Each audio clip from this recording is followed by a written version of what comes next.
Okay. See the next one.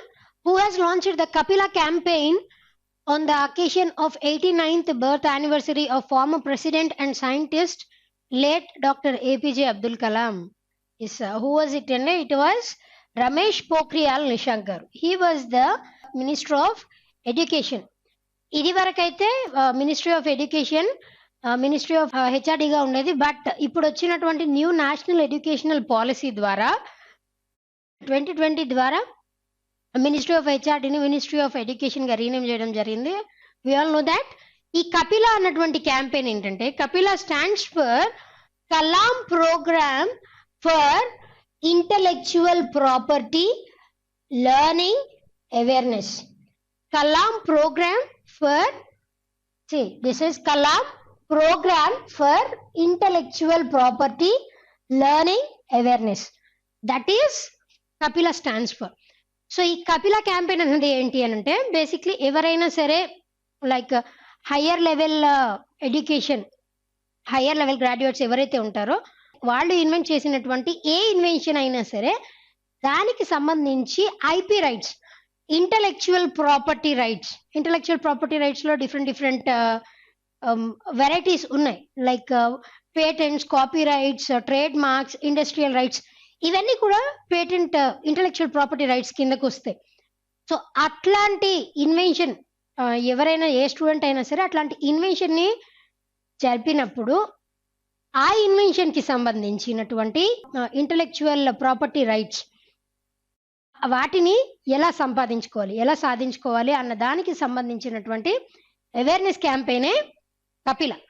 So మన అబ్దుల్ కలాం గారి birthday ఎప్పుడండి? అక్టోబర్ 15th నుంచి 23rd వీక్ లాంగ్ ఈ అవేర్నెస్ క్యాంపెయిన్, ఈ కపిలా వీక్ అని ఆ వీక్ పేరుతో అవేర్నెస్ ని క్రియేట్ చేస్తారు.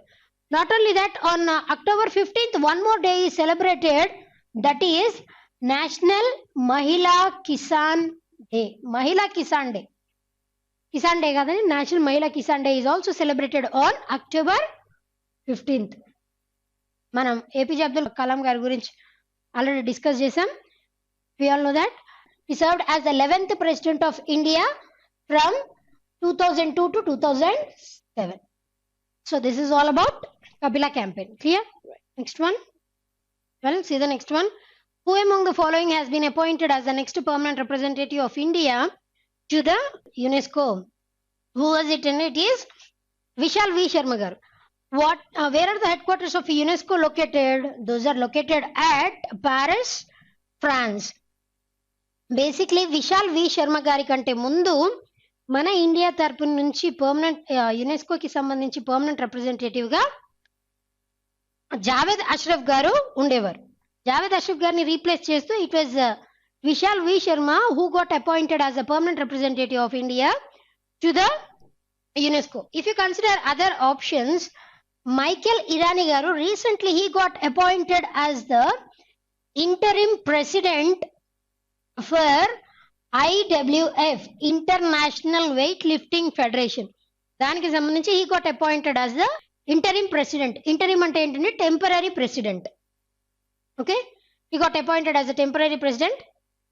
And Raj Kiran Rai G, he got appointed as the chairman for the Indian banks association. Indian banks association కి చైర్మన్ గా Raj Kiran Rai ji got appointed. And if you consider Rohit Sharma, we all know that he was a cricketer. Rohit Sharma, he got appointed as the brand ambassador for the beauty accessories company Vega ki sambandhinchi. He got appointed as a brand ambassador. And not only that, Lewis Hamilton, he got appointed as the brand ambassador for LG Signature. So these are several appointments varying to different persons. Clear? Right. Next one. See, which state government has launched a red light on Gadi off initiative to tackle air pollution? Yes, what is that? And it is Delhi. Basically, red light on, గాడి of. ఈ red lights అనేది like మనం traffic లో ఉన్నప్పుడు traffic signals red, orange, green ఈ lights ఉంటాయి కదండి. Red light on అవ్వగానే అందరూ సడన్ గా ఆగిపోతారు కదా. రెడ్ లైట్ ఎప్పుడైతే ఆన్ అయిందో మన ఇంజన్ ని ఆఫ్ చేయాలి. అది 4-wheeler అయినా 2-wheeler అయినా ఇంజన్ ని ఆఫ్ చేస్తే thereby they could know if it is అంటే మోర్ దెన్ 15 సెకండ్స్ కంటే ఎక్కువ వెయిటింగ్ టైం ఉన్నప్పుడు, అలాంటప్పుడు రెడ్ లైట్ దగ్గర వెహికల్ ని ఆఫ్ చేస్తే, సో దాట్ మనందరికీ తెలుసు Delhi is a landlocked country. అక్కడ అంత మొత్తం ఎయిర్ పొల్యూషన్ తో సఫోకేటింగ్ గా ఉంటుంది. సో ఆ ఎయిర్ పొల్యూషన్ ని కంట్రోల్ చేసే విధంగా ఈ క్యాంపెయిన్ లాంచ్ చేయడం జరిగింది ఢిల్లీ గవర్నమెంట్. దీని ద్వారా ఏంటి అని అంటే కొంతమంది వాలంటీర్స్ ని అపాయింట్ చేస్తారు.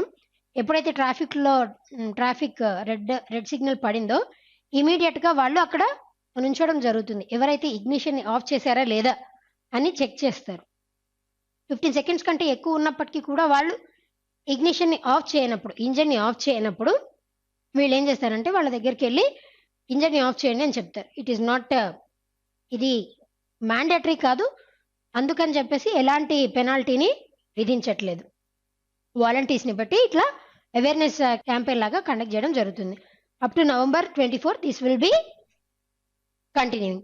To consider other options, different states యొక్క ఇనిషియేటివ్స్ చూస్తే రాజస్థాన్ స్టేట్ గవర్నమెంట్ అన్నది రీసెంట్ గా like IIT Madras along with world economic forum ఈ రెండింటితో కొలాబరేట్ అయిపోయి మూపే అన్నటువంటి ఒక యాప్ ని లాంచ్ చేయడం జరిగింది. ఈ మూపే అన్నది దేని కొరకు అనంటే డైరీ ఫార్మర్స్ ఉంటారు కదా, ఆ dairy farmers transfer of amount కోసం, మనీ కోసం మూపే అన్న దాన్ని లాంచ్ చేయడం జరిగింది Rajasthan state government in collaboration with IIT Madras along with world economic forum. If you consider Uttar Pradesh, recent గా ఉత్తరప్రదేశ్ లో మై సిటీ ప్రాజెక్ట్ అన్న ఒక క్యాంపెయిన్ లాంచ్ చేయడం జరిగింది. మై సిటీ ప్రాజెక్ట్ ఇది దేనికోసం, ఎవరి కోసం అనంటే in order to for the safety of women ఈ మై సిటీ ప్రాజెక్ట్ అన్నదాన్ని లాంచ్ చేయడం జరిగింది.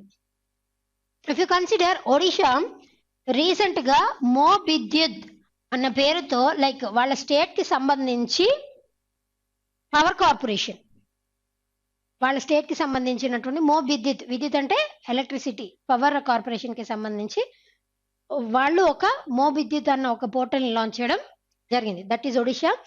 To consider Jammu and Kashmir, recent గా మై టౌన్ మై ప్రైడ్ అన్న పేరుతో ఒక క్యాంపెయిన్ ని లాంచ్ చేయడం జరిగింది. ఈ స్కీమ్ ద్వారా, మై టౌన్ మై ప్రైడ్ అన్న స్కీమ్ ద్వారా ఏంటి అనంటే జమ్మూ అండ్ కాశ్మీర్ లో ఉన్నటువంటి విలేజ్ లో ఉన్నటువంటి ప్రతి ఒక్క డోర్ స్టెప్ దగ్గరికి వీళ్ళ యొక్క లైక్ పరిపాలన, administration at they door step provide చేసే విధంగా Jammu and Kashmir my town my pride అన్న స్కీమ్ ని లాంచ్ చేయడం జరిగింది. So these are several initiatives belonging to different states. Clear? Right. Next one. The Battle of Belonging book authored by, yes, who was it? And it was Shashi Tharoor garu. Basically Battle of Belonging. Shashi Tharoor garu ఇది వరకు కూడా చాలా books రాశారు, మనందరికీ తెలుసు. He was earlier he used to serve as, he was a politician, like he used to serve as a diplomat గా వ్యవహరించేవారు.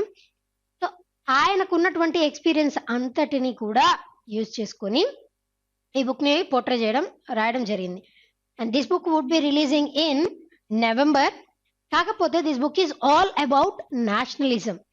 Like basically ఈ nationalism కి సంబంధించి అసలు నేషనలిజం అంటే ఏంటి, వరల్డ్ వైడ్ నేషనలిజం ఎలా ఉంది, పేట్రియాటిజం ఎలా ఉంది, అట్ ద సేమ్ టైం ఇండియాలో అసలు ఇండియన్ నేషనలిజం ఎలా ఉంది, ఎంతవరకు మనం ఇండియన్నెస్ ని ఫాలో అవుతున్నాం, అసలు ఆ ఇండియన్నెస్ అన్నది ఉందా లేదా, దానికి సంబంధించి this book is all about. Clear? Right. Next one. India has collaborated with which of the following country in e-health initiative. Yes, what is that? And it is Netherlands. What's the capital and currency of Netherlands? It is Amsterdam, and the currency is euro. సి మన India Netherlands వాళ్ళతో కలిసి ఈ health initiative ని start చేసింది. Like ఈ health initiative అన్నది దేని కొరకు అనంటే, లైక్ ఎలక్ట్రానికల్లీ ఈ health initiative that is nothing but, ఇప్పుడు మనం ఫిజికల్ గా ఒక్కొక్కసారి మనకు వచ్చినటువంటి ఆరోగ్య సమస్యల్ని ఫిజికల్ గా ఒక డాక్టర్ని అప్రోచ్ అయ్యి మనం కొన్ని సందర్భాల్లో చెప్పుకోలేకపోవచ్చు. అలాంటి వాటన్నిటిని చెప్పుకునేవి అన్నిటికీ సంబంధించి దిస్ ఈ హెల్త్ ఇనిషియేటివ్. ఈ హెల్త్ ఇనిషియేటివ్ అనేది దేని కొరకు అనంటే, in order to enhance our digitalization, మన ఇండియాని ఇంకా డిజిటలైజ్ చేయాలి అన్న ఉద్దేశంతో ఈ హెల్త్ ఇనిషియేటివ్ ని ఇన్ కొలాబరేషన్ విత్ నెదర్లాండ్స్ వాళ్ళ యొక్క హెల్త్ సెక్టర్ ని కూడా ఎన్హాన్స్ చేయాలి. ఆన్ పార్ మన ఇండియాలో కూడా ఈ హెల్త్ ఇనిషియేటివ్ ని భారీ మొత్తంలో కండక్ట్ చేయాలన్న ఉద్దేశంతో collaborated and they have conducted this ఈ హెల్త్ ఇనిషియేటివ్. క్లియర్ అండి? See what is the India's rank among 107 countries in the global hunger index 2020? What is our rank అండి? మన ర్యాంక్ వచ్చేసి 94 అవుట్ ఆఫ్ 107 కంట్రీస్. ఈ global hunger index ని ఏ organisations ఇస్తాయంటే 2 organisations ఇస్తాయండి. One thing is Berlin based institute, ఇంకొకటి Irish NGO. ఈ రెండు ఈ hunger index, global hunger index ని ఎవ్రీ ఇయర్ ఇస్తూ ఉంటాయి. Berlin based institute along with Irish NGO, ఈ రెండు కూడా గ్లోబల్ హంగర్ ఇండెక్స్ ని ఇస్తాయి. సిన్స్ 2006 ఈ గ్లోబల్ హంగర్ ఇండెక్స్ వేరే ఆర్గనైజేషన్ ఇస్తూ ఉండేది. కాకపోతే 2017 నుంచి ఈ రెండు ఇన్స్టిట్యూట్స్ ఇవ్వడం జరుగుతుంది. ఈ గ్లోబల్ హంగర్ ఇండెక్స్ అన్నది 4 ఇండికేటర్స్ ని బేస్ చేసుకొని ర్యాంకింగ్స్ ఇవ్వడం జరుగుతుంది. Those 4 indicators are child undernourishment, child wasting, child stunting, along with child stunting and child mortality.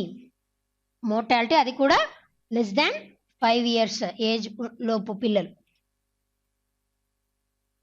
Under nourishment కిందకి ఓవర్ నరిష్మెంట్ అయినా వస్తుంది, యాజ్ వెల్ యాజ్ అంటే అందాల్సినటువంటి న్యూట్రిషన్, పోషక ఆహారం కంటే తక్కువ అందినా కూడా అది అండర్ నరిష్మెంట్ కిందకే వస్తుంది. లేదు అనంటే ఎక్కువ అంది ఒబీస్ అయినా కూడా అండర్ నరిష్మెంట్ కిందకే వస్తుంది.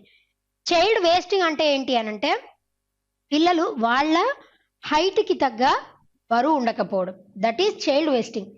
చైల్డ్ స్టంటింగ్ అంటే ఏంటి అనంటే, పిల్లలు వాళ్ళ ఏజ్ కి తగ్గ హైట్ ఉండకపోతే, that is child stunting. Child mortality అంటే 5 years లోపు పిల్లలు చనిపోవడం, that is child mortality. So this is all about nutrition ఎంత వరకు లభిస్తుంది. ఈ 4 ఇండికేటర్స్ ని బేస్ చేసుకొని ర్యాంకింగ్స్ ని ప్రొవైడ్ చేయడం జరుగుతుంది. టాప్ 1 to 17 ప్లేస్ లో 17 కంట్రీస్ టాప్ లిస్ట్ లో ఉన్నాయి. అవి కూడా with score less than 5 countries score తక్కువ వచ్చిన కంట్రీస్ టోటల్ గా 17 ఉన్నాయి. మన స్కోర్ వచ్చేసి some around 27.9 for out of 100. Clear? Right. Next one.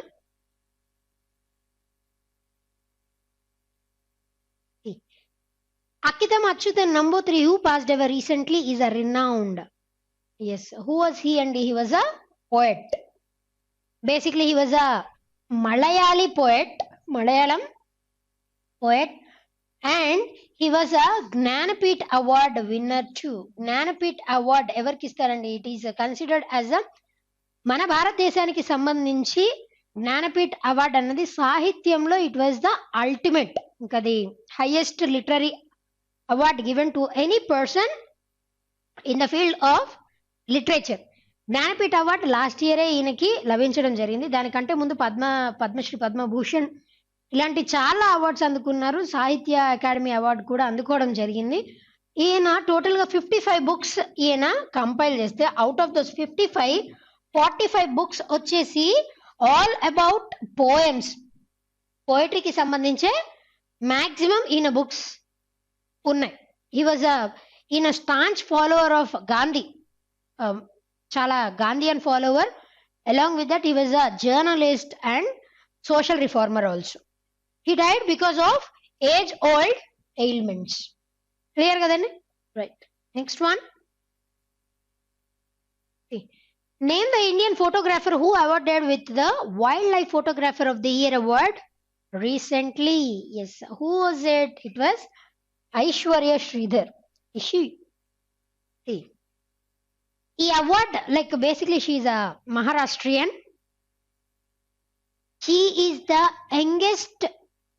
youngest female Indian to won this award. Basically she is of 23 years old. EMI like she was very interested in wildlife photography. తిని తీసినటువంటి photograph ఏంటి అని అంటే it was fireflies. Those are nothing but మినుగురు పురుగులు ఉంటాయి కదండి, fire flies. ఆ మినుగురు పురుగుల్ని ఫోటో తీసింది. లైక్ వెస్టర్న్ ఘాట్స్ లో ఫైర్ ఫ్లైస్ ఎక్కువ ఉంటాయని చెప్పేసి she came to know through books. అలా తెలుసుకున్న తర్వాత one fine morning she has trekked for 2 hours. 2 hours trekking చేసిన తర్వాత ఈ ఫోటోగ్రాఫ్ తీయడం జరిగింది. ఒక ఆ ట్రీ చుట్టూ ఫైర్ ఫ్లైస్ ఉన్నాయి. ఆ photo through she got nominated and she got this wild life photographer award. That photo was named as lights off passion. That photo was named as lights off passion. Lights అంటే దేని యొక్క passion అంటే fire flies యొక్క passion అని. Under the category of nature vertebrates, వాటి behavioural nature vertebrates, ఈ కేటగిరీలో she got this wild life photographer of the year award. ఇవి ఎవరు ప్రెజెంట్ చేస్తారంటే London based wild life photography, వీళ్ళు ఆ కంపెనీ ఈ అవార్డుని ప్రజెంట్ చేస్తుంది. Clear? Next one. Which country hosts the 7th meeting of Ministers of Justice of Shanghai Cooperation Organization virtually? ఎవరు host చేశారండి? It is India. మనందరికీ తెలుసు 7th మీటింగ్ ఆఫ్ మినిస్టర్స్ మన ఇండియాని హోస్ట్ చేసింది. SCOలో టోటల్గా మెంబర్ కంట్రీస్ ఏంటండి? 8 మెంబర్ కంట్రీస్ ఉన్నాయి.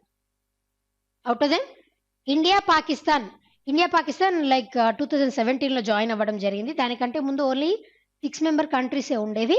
Along with India and Pakistan టోటల్గా ఈ మెంబర్ కంట్రీస్ ఏమేమి ఉన్నాయి అని అంటే India, Pakistan, China, Russia, Kyrgyzstan,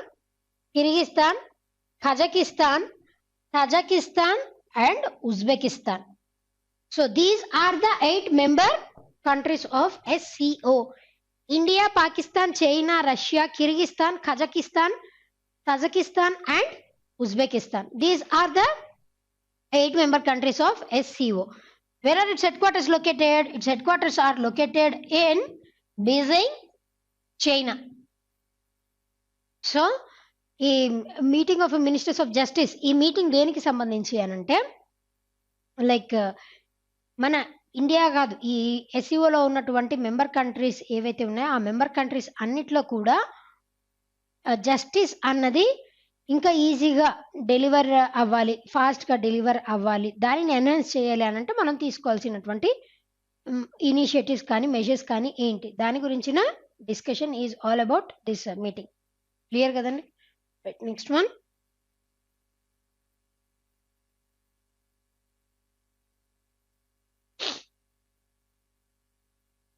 We'll see the next one.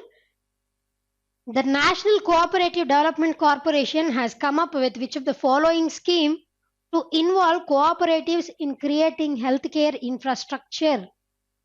Yes, what is that? And it was Ayushman Sahakar. NCDC వాళ్ళు రీసెంట్గా మన లైక్ ఎన్సిడిసి వాళ్ళు హెల్త్ కేర్ ఇన్ఫ్రాస్ట్రక్చర్కి సంబంధించి ఆయుష్మాన్ సహకార్ ఆయుష్ వాళ్లతో కలిసి ఆయుష్మాన్ సహకార్ అన్నటువంటి ఒక కోఆపరేటివ్ని స్టార్ట్ చేయడం జరిగింది. ఈ కోఆపరేటివ్ పేర్లో ఉన్నట్టుగానే దీనికి సంబంధించి కోఆపరేటివ్స్ ఇన్వాల్వ్ అవుతారు. అమూల్ అనేది ఒక కోఆపరేటివ్. అసలు కోఆపరేటివ్ అంటే ఏంటి అని అంటే ఒక గ్రూప్ ఆఫ్ పీపుల్ కొంతమంది కలిసి ప్రైవేట్గా ఏదైనా ఒక చిన్న సంస్థ లాంటి దానిని ఫౌండ్ చేస్తే దానిని కోఆపరేటివ్ అంటారు. సో అలా కోఆపరేటివ్స్ ఇన్వాల్వ్ అయ్యేసి మన మెడికల్ ఇన్ఫ్రాస్ట్రక్చర్ని డెవలప్ చేయడానికి లాంచ్ చేసిన ఎన్సిడిసి వాళ్ళతో కలిసి లాంచ్ చేసినటువంటి ఇనిషియేటివే ఆయుష్మాన్ సహకార్. క్లియర్ కదండి? దీని ద్వారా ఏంటి అని అంటే ఈ కోఆపరేటివ్స్ ఎవరైనా సరే దీనికి సంబంధించి ఎట్లాంటి ఇన్ఫ్రాస్ట్రక్చర్ డెవలప్ చేయడానికి వాళ్ళు ప్రయత్నించిన వాళ్ళకి గవర్నమెంట్ అన్నది లైక్ కొద్దిగా ఫండ్స్ని ప్రొవైడ్ చేస్తుంది లోన్స్ రూపంలో. అలా in order to encourage health infrastructure. Clear? Right. Next one.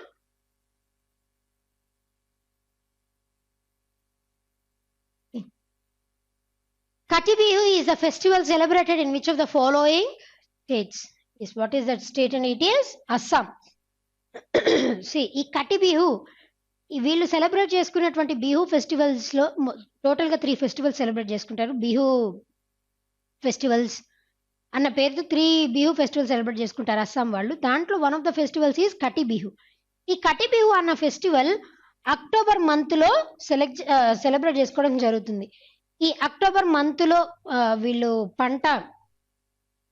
పంట వేసేటప్పుడు ఆ ఫామ్లో ఎటువంటి నెగిటివ్ ఎనర్జీ కానీ లేదు అనంటే ఎటువంటి దుష్టశక్తి వాటికి ఈ పెస్ట్ ఇలాంటివన్నీ కూడా పంటని నష్టపరచకుండా కాపాడాలి అన్న ఉద్దేశంతో చాంటింగ్స్ ఒక పూజ రూపంలో పంటలోనే వాళ్ళకు ఉన్నటువంటి ఫామ్ ల్యాండ్లోనే చేయడం జరుగుతుంది. ఈ ఫెస్టివల్ సెలబ్రేట్ చేస్తూ ఉంటారు.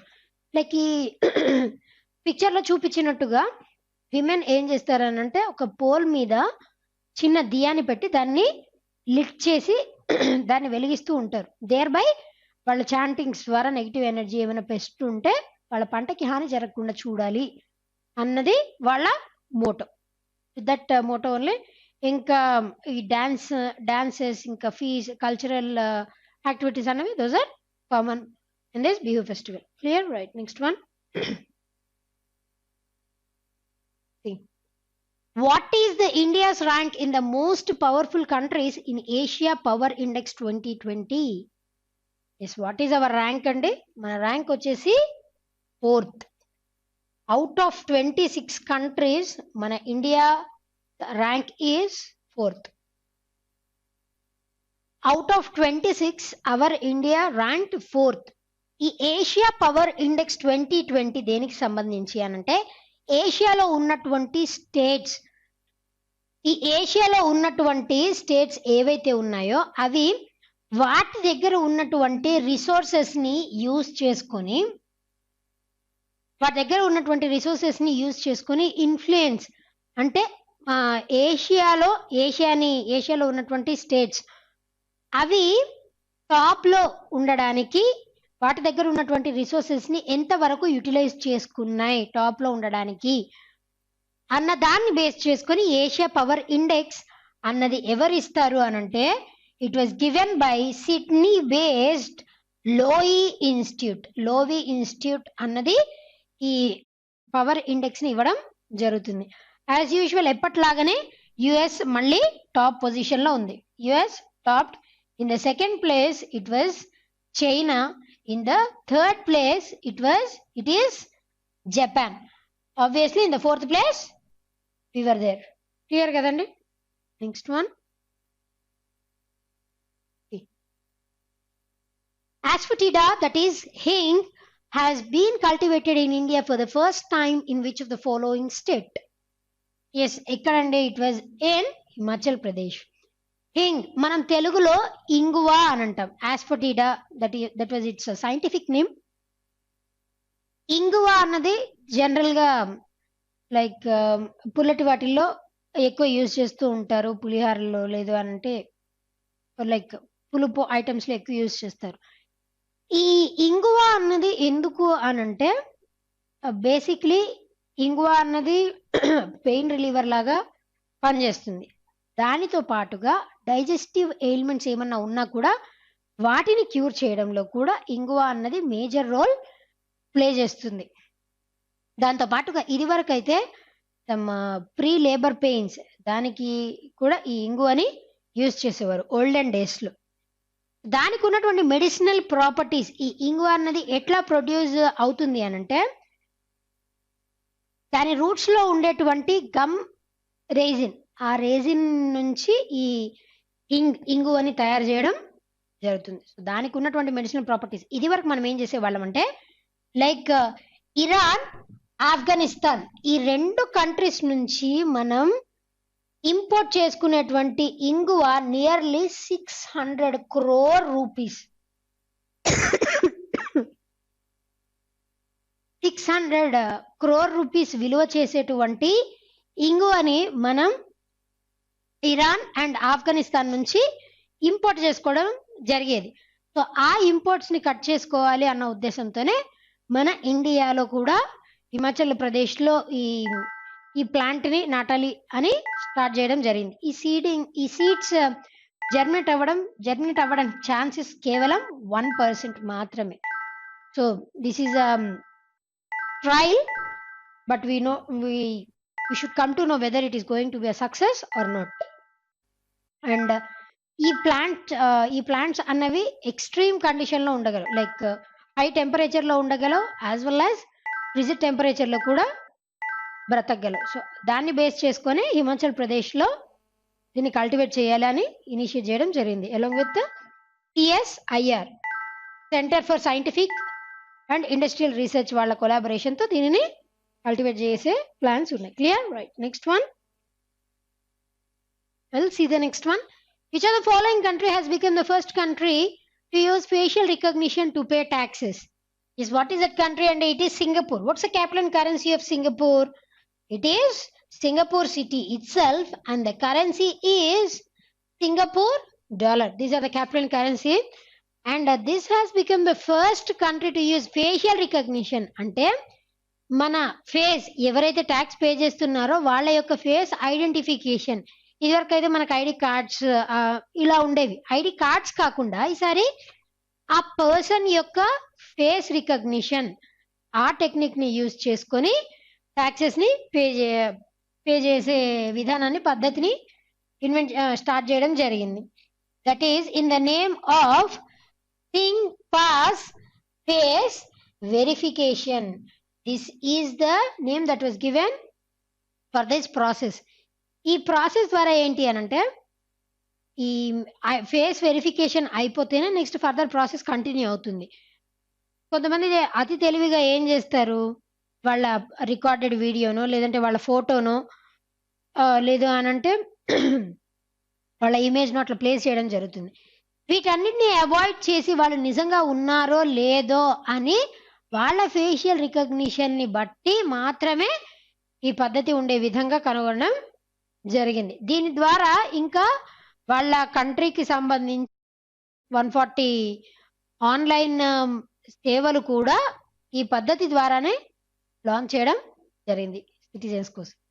క్లియర్ కదండి? Right. Next one. What is the India's rank in OECD International Migration Outlook Report? So what is our rank andi? We ranked 2nd. OECD stands for what andi? Organization for Economic Cooperation and Development. Where are its headquarters located? Those are located at Paris, France. Total ga 37 member countries unnai. Out of them, India is not among those member countries. India అనేది OECD countries లో అసలు member కంట్రీనే కాదు. అయినప్పటికీ కూడా we have given rankings అనేవి different countries ని base చేసుకొని ఇవ్వడం జరిగింది. ఈ ర్యాంకింగ్స్ అన్నది దేనిని బేస్ చేసుకొని అనంటే ఇంటర్నేషనల్ మైగ్రేషన్ అవుట్లుక్ రిపోర్ట్ అన్నది దేనిని బేస్ చేసుకొని అనంటే ఒక కంట్రీ నుంచి ఇంకో కంట్రీకి పీపుల్ వాళ్ళ లైవ్లీహుడ్ కోసం మైగ్రేట్ ఎంతవరకు అవుతున్నారు ఆ పర్సంటేజ్ని బేస్ చేసుకొని ఈ ర్యాంకింగ్స్ ఇవ్వడం జరిగింది. ఫస్ట్ టాప్ చేసింది ఏది అని అంటే ఇట్ ఈస్ చైనా. సెకండ్ ప్లేస్లో it is India. And we have surpassed even Romania. Romania అన్నది థర్డ్ ప్లేస్లో ఉంది. China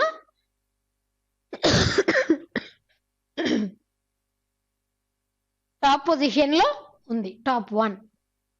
So these are several rankings given by migration according to the Migration Outlook report of OECD. OECD stands for Organization for Economic Construction and Development. India is not among the members of the 37 member countries. Clear kadandi? Right. Next one. Let's see the next one. Which of the following website launched by CSIR for providing information on repurposed drugs for COVID-19? What is that? And it is CURED. CURED stands for what? CSIR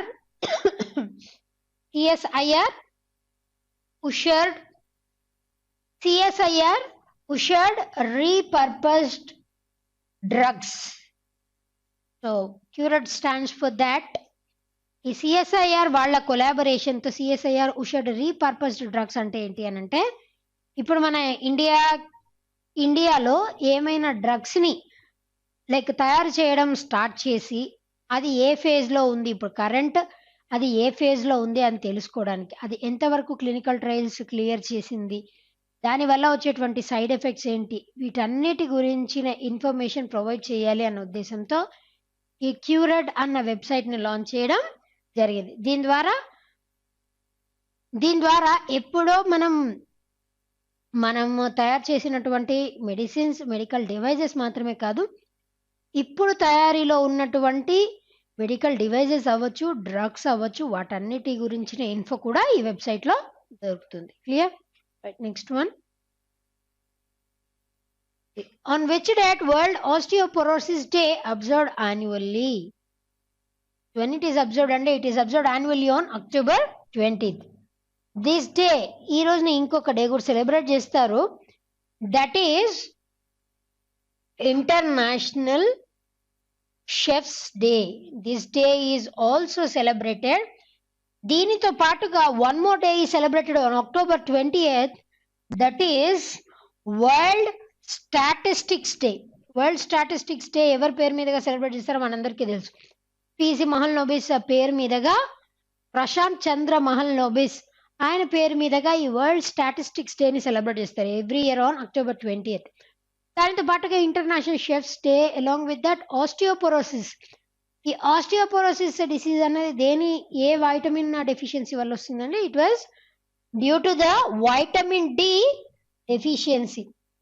osteoporosis disease ఎవరిలో మేజర్గా attack అవుతుంది అని అంటే, more then 50 years age ఉన్న వాళ్ళల్లో, male అవ్వచ్చు, female అవ్వచ్చు. ప్రతి 5 మంది ఫీమేల్లో ఒకళ్ళకి, ప్రతి 3 మేల్ పర్సన్స్లో ఒకళ్ళకి 50 years ప్లస్ ఉన్న వాళ్ళలో ఈ ఆస్టియోపోరోసిస్ డిసీజ్ వచ్చే ఛాన్స్ ఎక్కువ. Why? Because of that bones అనేవి ఫ్రెజైల్ అయిపోతాయి, ఈజీగా బ్రేక్ అయిపోతాయి. దాని కారణంగా ఈ డిసీజ్ వచ్చే ఛాన్సెస్ ఉన్నాయి. సో వాటికి సంబంధించినటువంటి అవేర్నెస్ క్రియేట్ చేయాలన్న ఉద్దేశంతో ఈ డేని సెలబ్రేట్ చేయడం జరుగుతుంది every year. Clear? Next one. Which among the following company has been selected by NASA to build the first cellular network on the moon? What is that company? And it is Nokia. Basically మనందరికీ తెలిసిన విషయం ఏంటి అని అంటే, NASA వాళ్ళు like Artemis ఈ programme ద్వారా, like Artemis అన్న కాన్సెప్ట్ ద్వారా 2024 వరకు లైక్ మూన్ మీదకి ఫస్ట్ ఫీమేల్ని, తర్వాత మేల్ పర్సన్ని పంపించే ప్రయత్నాలు చేస్తున్నారు. అది మనందరికి తెలిసిన విషయం. దీనిలో భాగంగానే ఈ సెల్యులార్ నెట్వర్క్ని క్రియేట్ చేయడం కూడా ఈ ఆర్టిమిస్లో భాగమే. అక్కడ like wireless network, 4G network, ఈ 4G నెట్వర్క్ దీని ద్వారా లైక్ ఈ ఫంక్షన్స్ ఈ ఎక్విప్మెంట్ ఫంక్షన్స్ అవ్వచ్చు, వాటి ప్రాబ్లమ్స్, వాటన్నిటి గురించినటువంటి ఇన్ఫర్మేషన్ లభ్యం అవ్వడం కోసం ఈ 4G వైర్లెస్ నెట్వర్క్ని నోకియాతో కొలాబరేట్ అయ్యి అక్కడ ప్రొవైడ్ చేయడం జరుగుతుంది. దాని తర్వాత ఇంకా డిమాండ్ పెరిగితే maybe they might be upgraded to 5G. So that is the thing. Nokia వాళ్ళతో కొలాబరేట్ అయ్యి ఈ వైర్లెస్ నెట్వర్క్ని సన్నాహం చేసే యోచనలో ఉందన్నమాట. Next one, last one for today.